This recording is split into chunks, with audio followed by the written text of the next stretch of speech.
Steaua di Vreari din nou alături de noi, că au rămas aici, suntem împreună cu toții.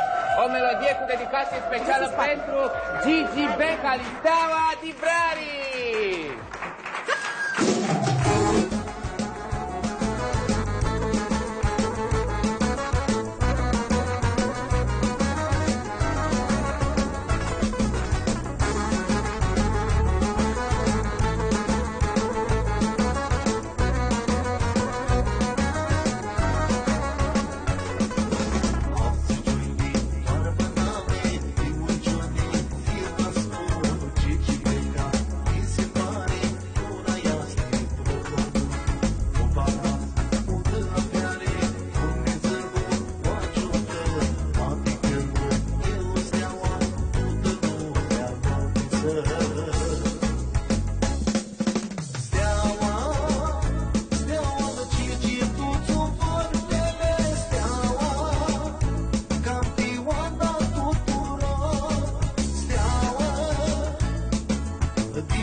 zi foarte frumoasă și ne bucurăm foarte mult că veniți de fiecare dată alături de noi. Și la mulți ani copilașilor voștri, dacă aveți, cu siguranță. La fel și vouă, dacă aveți. Da, mulțumim. Eu am foarte mulți copii. Tu ești copilaș